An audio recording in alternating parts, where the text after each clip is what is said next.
Welcome. Find a quiet space. Let your mind settle. Today we will journey back to the very beginning. We will explore the story of creation of Adam and Eve. It is a story many of us think we know well. We have heard it in churches. We have heard it in schools and in our homes. This familiar version often comes to us through a Western lens. It is a lens that organizes the world. It creates categories and hierarchies. It often emphasizes order, roles, and rules. This perspective has shaped our understanding for centuries. It gives us a clear but sometimes rigid picture of how humanity began. This Western interpretation, however, is only one way to see. There is another path. It is an older, more Eastern way of reading. This is the Hebrew lens. It sees the world not in sharp lines but in flowing connections. It values poetry and symbolism. It looks for deeper meanings hidden within the words themselves. Through this Eastern or Hebrew lens, familiar words begin to glow with new light. The story of Adam and Eve is not just about the first man and woman. It becomes a profound meditation on what it means to be human. It speaks to the unity of our existence. It explores the balance of forces within ourselves and in our relationships. Let us begin with the first pivotal moment. Find your breath and let these ancient words wash over you.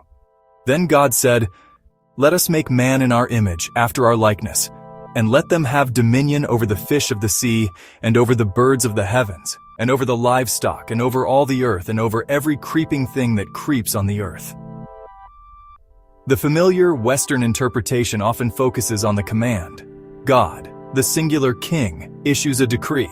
Humanity is to be made. The phrase, "let us make man," is sometimes explained as a royal we, or as a prefiguration of the Christian Trinity. However, the Hebrew lens invites us to look closer. The phrase, "Na'aseh Adam," is truly plural. In the ancient Near East, this suggested a divine council. This doesn't mean there are multiple gods, but that creating humanity is a collaborative, relational event, a shared decision. The very first whisper of our existence is born not from a solitary command, but from a divine conversation. Let's focus on two words, image and likeness.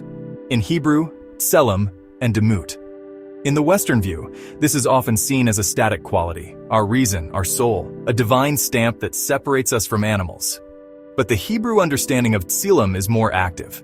In the ancient world, a king would erect a tselem, a statue, as his living representative in a conquered land. So when the text says we are created in the tselem of God, it means we are created to be God's living representatives on earth. It is not a status we possess, but a role we live out. Being made in God's image is not a noun, a thing we own. It is a verb, something we are called to do and to be every single day. Now let us move to the very next verse, which clarifies the first. So God created man in his own image. In the image of God he created him, male and female, he created them. Notice the rhythm, the repetition. In the traditional Western reading, this verse is often seen as the blueprint for two distinct creations, first the male and then the female. It is frequently used to establish separate roles and sometimes a hierarchy. This reading sets the stage for a story of two separate beings, one primary and one secondary. But the Hebrew grammar tells a different story. The word for man here is Adam. It is not a personal name. It is a collective noun. It means humankind. So God creates humankind in the divine image. Then the verse immediately defines what this humankind consists of.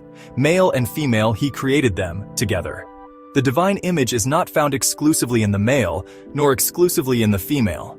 It is reflected in humanity as a whole, a single entity expressed in two complementary forms. So, what is the awakening for us today in these verses? The awakening is this: humanity is one. We are created as a single shared image of the divine, not as a collection of separate competing parts. The original story is not about division or hierarchy. It is a profound statement about unity. The image of God is too vast to be contained within a single expression. It requires the totality of our human experience, male and female together, to even begin to reflect it. This changes how we see ourselves and each other. If the image of God is found in our shared humanity, then every person we meet carries a piece of that divine reflection. The awakening is a call to unity. It is an invitation to move beyond the illusion of separation and to embrace the profound biblical truth that we were created as one. Let us now turn to the second creation story. The lens shifts to a more intimate, hands-on narrative.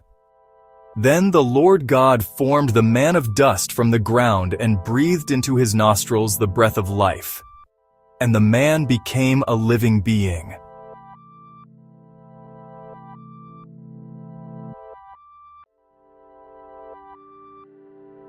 In the Western view, being made of dust emphasizes our mortality and fragility. The body is temporary, the spirit eternal. But in Hebrew, the word for man is Adam. The word for ground is Adamah. Adam from Adamah. We are earthlings. This is not a statement of lowliness, but of belonging. Then comes the breath. The Hebrew word is neshama. This is not the insertion of a separate soul. It is the sharing of God's own life force, God's own ruach or spirit. Every inhale is a direct participation in the divine neshama. You are in this very moment breathing God's breath. The verse concludes, "And the man became a living being," or nefesh chaya in Hebrew. This is often translated as living soul, but nefesh is earthy. It refers to the whole animated creature. The verse doesn't say a body received a soul. It says dust and divine breath together make a living being. This is a profoundly non-dual vision. You do not have a soul. You are a soul. You are a nefesh, a unified being of animated dust. What then is the awakening? It is this simple, profound truth. You are a sacred meeting place of heaven and earth. You are not just a body. You are not just a spirit. You are the miraculous union of both.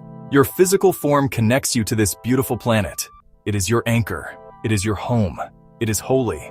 At the same time, the very breath in your lungs is the neshama of God. It is as close as your own breathing. Let go of the conflict between body and spirit. Embrace the wholeness of your being. You are dust. You are breath. Take a moment right now. Feel the weight of your body. Acknowledge your connection to the earth. Now bring your awareness to your breath. Acknowledge this flow of divine life. You are both at once. This is not a contradiction. It is a miracle. We now arrive at a pivotal moment. The human is alive, yet something is still missing. Then the Lord God said, "It is not good that the man should be alone. I will make him a helper fit for him."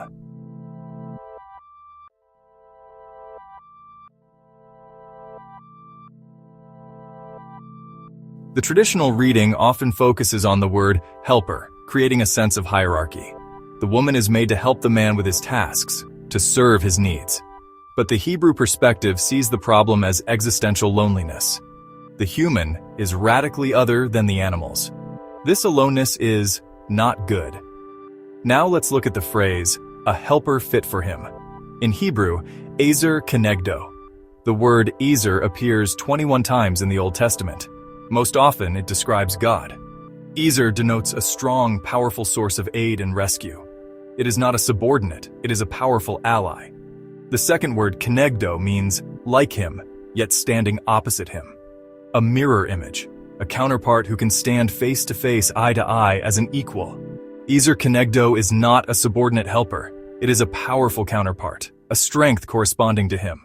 To resolve this aloneness, God performs a mysterious act of sacred surgery. So the Lord God caused a deep sleep to fall upon the man, and while he slept, took one of his ribs and closed up its place with flesh. And the rib that the Lord God had taken from the man he made into a woman and brought her to the man.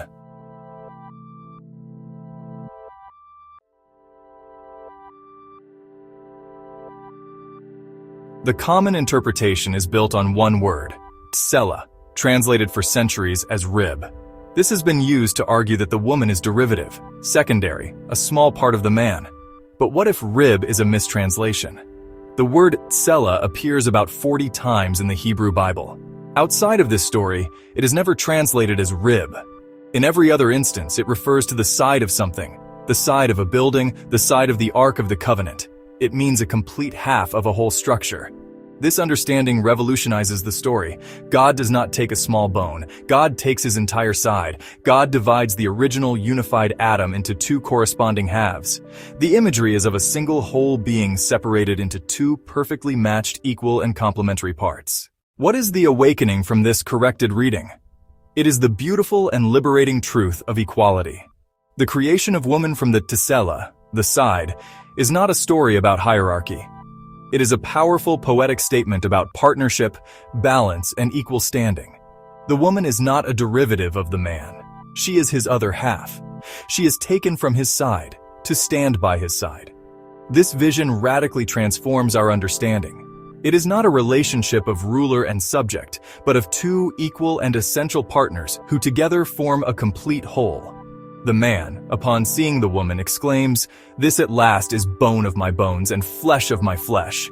It is a cry of recognition, of finding his missing self. The awakening is a call to balance. It is a call to see and celebrate the equal and powerful worth of both halves of humanity. True wholeness is found not in being above or below, but in being with. Following this joyous recognition, the narrative offers a timeless principle. Therefore a man shall leave his father and his mother, and hold fast to his wife, and they shall become one flesh.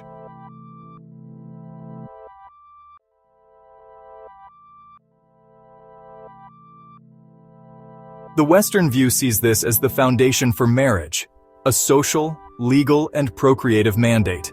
The focus is on the external act of forming a new home. But the Hebrew perspective finds a deeper psychological meaning. Leave and cleave are powerful words of reorientation.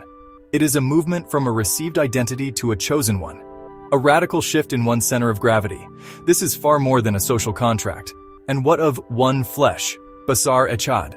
The Western view often limits this to physical union. But basar, like nefesh, refers to the whole person, body, mind, emotions, life story. Echad means a composite unity. Therefore, becoming one flesh describes two entire lives becoming interwoven, a shared existence, a unity of purpose. The wisdom traditions of the East encourage us to read these stories on multiple levels. The story of one flesh is also a metaphor for an internal process. It is a story about integrating the masculine and feminine energies that exist within every human being. Qualities like action and structure, and qualities like receptivity and intuition. The inner meaning of this verse then is a call to inner marriage, to heal the division within our own psyche. The final awakening is this: true union with another person and true union within yourself is a sacred path to wholeness. The journey to wholeness is the work of befriending all of who you are, the inner marriage of your logical mind and your intuitive heart. The story of Adam and Eve is not just about the beginning of humanity. It is a timeless map for your own becoming. It tells you that the path to wholeness lies in healing division. As our time of reflection comes to a close, let us gently gather the threads. We have seen that the divine image is a single, shared reality, reflected in humanity as a whole. We have felt our connection to the earth, our Adama, and the divine breath, the neshama, that animates us. We are a miraculous union of physical and divine. We have learned that tsela means side, not rib, and ezer kenegdo means a powerful counterpart, not a subordinate helper. This is a story of partnership and equal standing, and we have seen that becoming one flesh is a profound, interwoven unity, a sacred path to wholeness, both with another and within ourselves. Let us close with a short, quiet meditation. Gently close your eyes. Bring your awareness to your breath. Feel the weight of your body, your connection to the earth. Feel the breath, your connection to the divine. Hold the awareness of both at once. Now imagine the masculine and feminine energies within you turning to face each other in recognition and honor. See them moving in a harmonious dance. Finally, let your awareness expand to hold the image of all humanity as part of that one original Adam, reflecting the divine image together. Carry this quiet, integrated feeling with you. May you remember that you are a whole and holy being, a sacred meeting of heaven and earth, created for partnership and destined for wholeness. Be at peace.